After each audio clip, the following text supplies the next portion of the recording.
نحمده ونصلي على رسوله الكريم اما بعد فاعوذ باللہ من الشیطان الرجیم بسم اللہ الرحمن الرحیم. میرے محترم استاد اکرام اور میرے عزیز ساتھیوں، السلام علیکم. آج مجھے جس موضوع پر لب کشائی کرنے کا موقع ملا ہے اس کا عنوان ہے سیرت نبی صلی اللہ علیہ وآلہ وسلم. اسی کی ذات ہے قرآن کی حسین تفسیر، اسی کی ذات ہے قرآن کی حسین تفسیر، اسی کا قول و عمل مستقل حوالہ ہے.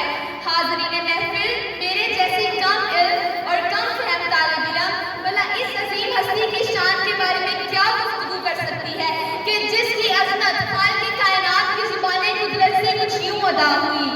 وَرَفَعْنَا لَكَ ذِكْرَكَ، کسی مقام پر نازل فرمایا اِنَّا أَعْطَيْنَاكَ الْكَوْثَرَ، تو کہیں یا ایھا المزمل اور یا ایھا المدثر کہہ کر خطاب کیا. حاضرین محفل، حضور پاک صلی اللہ علیہ وآلہ وسلم کی طیب زندگی کے دو پہلو ذات مصطفیٰ اور صفات مصطفیٰ پر ہاتھ لکھتے لکھتے ساکت ہو گئے. زبانیں مدین کرتی کرتی خاموش ہو گئی. محقق تحقیق کرتے کرتے ملک ادب روانہ ہوئے. مفسر تفسیر کرتے کرتے موت کی آغوش میں چلے گئے، مگر ذات مصطفیٰ اور صفات مصطفیٰ کا ایک باب بھی مکمل نہ ہوا.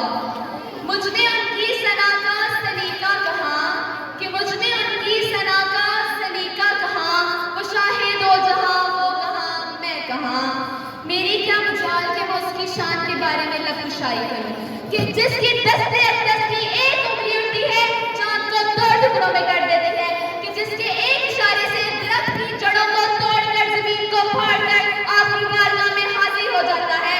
جس ہستی کی نگاہ اٹھتی ہے سڑاکا گھوڑے سمیت زمین میں دھنس جاتا ہے. نگاہ رحمت پر وہ گھوڑے سمیت زمین سے نکلنا شروع کر دیتا ہے. ارے جس بہترین نور پر طائف کی بستی میں ظلم کے پہاڑ توڑے گئے، مگر زبان اقدس سے بددعا تک نہ نکلی، بلکہ بقول قلندر لاہوری دعا مانگی گئی کہ الہی قوم کو چشمے بصیرت دے. دعا مانگی گئی کہ قوم کو چشمے بصیرت دے، بے خبر ہے بیچارے تو ان کو نور ہدایت دے. کچھ دولت میں ناز کرتے ہیں، کچھ صورت میں ناز کرتے ہیں، کچھ دولت میں ناز کرتے ہیں، کچھ صورت میں ناز کرتے ہیں. جن کے ہاتھوں میں ہو دامن مصطفیٰ وہ امتی ہونے پہ ناز کرتے ہیں.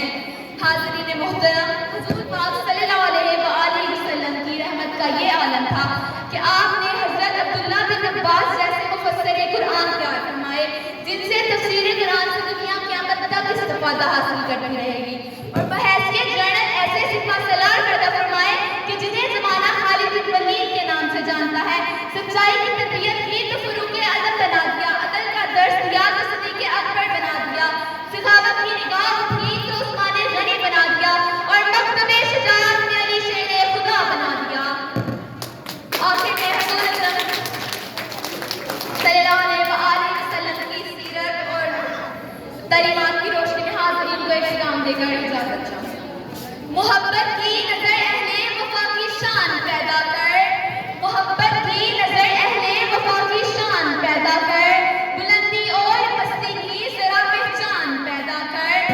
دماغ و دل کی اکثر قوتیں پنہا رہی اب تک، دماغ و دل کی اکثر قوتیں پنہا رہی اب تک، کوئی ان کے ابھرنے کا بھی سامان پیدا کر.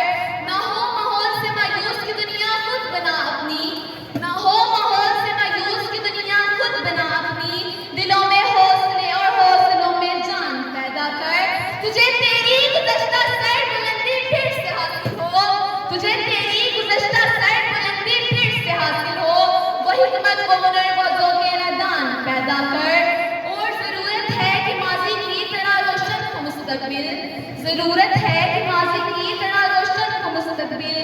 کوئی خالد، کوئی ابوذر، کوئی سلمان پیدا کر.